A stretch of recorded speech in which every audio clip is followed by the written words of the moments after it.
everybody misses something somewhere, and that's my job. Try to pick some things out that he might have skipped over or had an oversight to or whatever. So basically, I'm looking at as much of the exterior as I can. Obviously, won't be getting on the roof, but you know, we'll take a look. I'm gonna be up in the attic quite a bit, looking for things up in the attic. Basically, what I'm looking for in a pre-drywall is everything ready to go? Closing the walls, put the insulation in.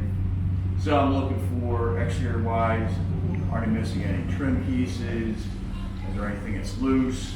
Are the penetrations covered up with plates? Because then I have to have cover plates for everything that comes through the wall. I'm going to operate windows and doors, make sure they're not tight or hung up, you know, before you start putting more around them. I'm going to look for structural issues on the framing. You know, are there hurricane brackets? Are there, you know, any loose or twisted boards in a critical area? Are there what I call squash blocks, transfer blocks for where the bearing load of the house sits? I'm going to look for, I would not think at this point, no. So they've done, I think they've done electrical, plumbing, and it looks like they've done some expanding foam. yeah. We'll check, see if they got, yeah, it looks like they've done all the caulking. Yeah. So yeah, I'll look for missing caulk areas. Yeah. Missing expanding foam, any visual pathways from the inside to outside and not covered. Okay. I will take pictures of what I find and we'll note it. Some things, Oh boy. superintendent's real good. Some things he's already picked out. Like, Yeah. he's already worked out. That's great. If I find something, I'll spray it up with mine and take a picture of it so it can go over here. Okay. You guys List, send that to me so I can give it to the superintendent. Okay. Right? Do that. All right. Then yeah, okay, fine. And then I give it to the builder, and they go over the list. Okay. You see the orange? This is for his framing inspection. Right. Okay, so anytime you see orange, that's telling you that he's walked the house. He said, I don't like this, I don't like that, I don't like that over there. Okay, then the county will come in and inspect the framing, the plumbing, and the electrical. Then he'll put the insulation. Now he's put the insulation in some areas, but it's not in here yet, as you can see. The foaming, all this has to be done. The next thing is, when this house is finished, the reason for all the foaming, when this house is finished, that door gets pulled off. Then they put a special door on the front of the house. It vacuums the air of the house. If it's over a 3% air loss, we have to find the leak. I think you explained that. Then, like upstairs, you see over the doors, some doors, you'll see compression vents. That's to keep the air moving. Right. Now downstairs, on your heating and cooling, you have an indoor fresh air induction system. Mm-hmm. Okay, you can turn that on for 6 minutes, 8 minutes. Usually people have it for 6 minutes. What that means is 6 minutes is that it's pulling fresh air in the house to circulate. Because you don't want it dead. You want it moving. Because that's helpful. Right.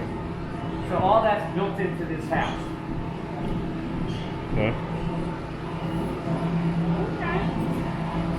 All right. Like here,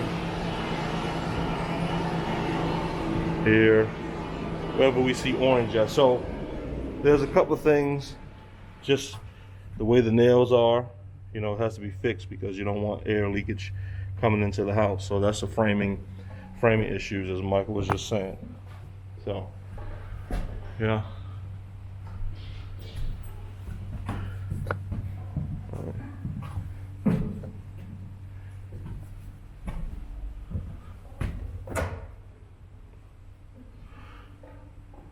Roof, but we did not put the plumbing vents in ahead of time.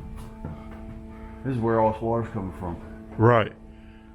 And I just took some shingles where his nail pops. Nail's not completely Now, Send it. you guys get the report too.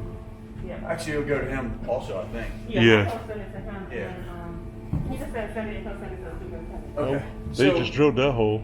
So I don't know what in the world, unless the plumbers got here later, but why the plumbers aren't supposed to get here later. Plumbers are supposed to be, they've done their job so the roofers can seal everything up. So now they got all the shingles up there. You have to pull shingles up to put those plumbing vents, those plumbing flanges on there. Suppose you're gonna come close this up, and that's right under, that's right above this insulation right here. I mean, Right, so it's probably wet. Yeah, they got some of it wet.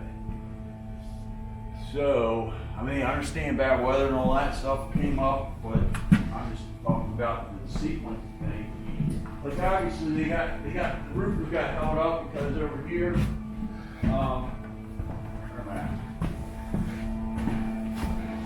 Yeah. So they still have all this sitting here. Yeah, they didn't do that They yet. haven't finished yet, so the roofers still got work to do.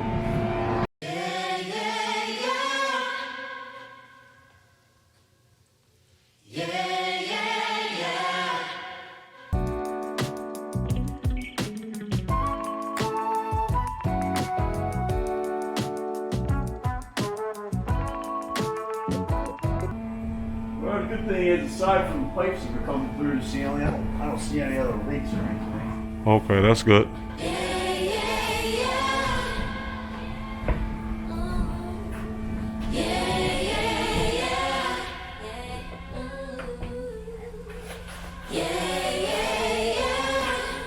That need to be secured more, because that'll pick up condensation.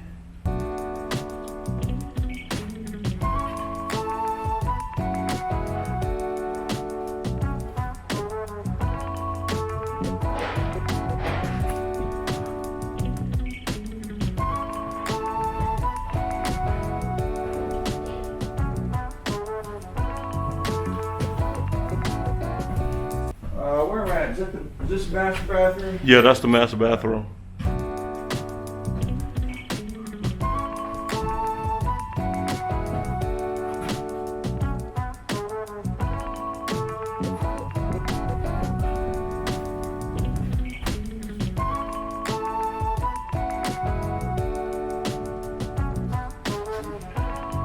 So these vent pipes were added after, since we were last here, guys, as you can see, because we now have water in the house.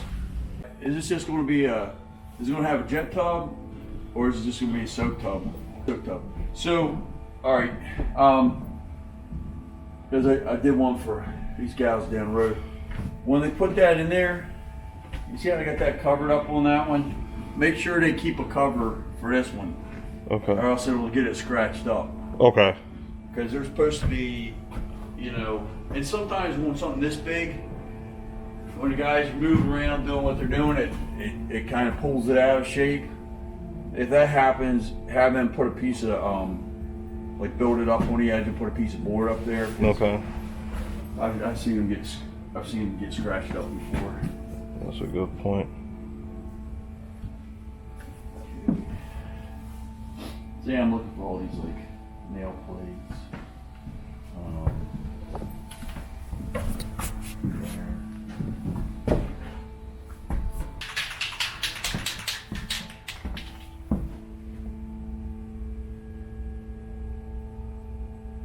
Yeah. You put one there anyway. Just because I know they're gonna put the tile there and all that, but Mhm. we're still gonna have to attach the shower pan in there. They're end up putting some nails someplace. Something defective with this. With the window? No, with this block tab. Okay. See, it catches on that going up. It's like, see how far this one extends? Just as a little bit. This one's extending like it's not retracting or something. Something messed up with it. It should be back here and it's out here. Okay. And so it's catching on there. Man, it's a good find, man. You're pretty good. So, Spectre. 80 very long hours. That's no, it's 8 consecutive 10-hour days. Yeah. Man, it's a lot to cover, let me tell you. I mean, they give you a book like that thick. Uh-huh. I mean, it's a well-written book. There's a lot of repetition in it. Fortunately, I had a pretty interesting instructor. I've heard other people say otherwise. Yeah. My guy he was funny. He'd been doing it for 30-some years. He lived down in the Georgia-Florida line on the coast, so he'd seen all kind of crazy stuff. Mm-hmm. You know. Is this wobbly? But yeah,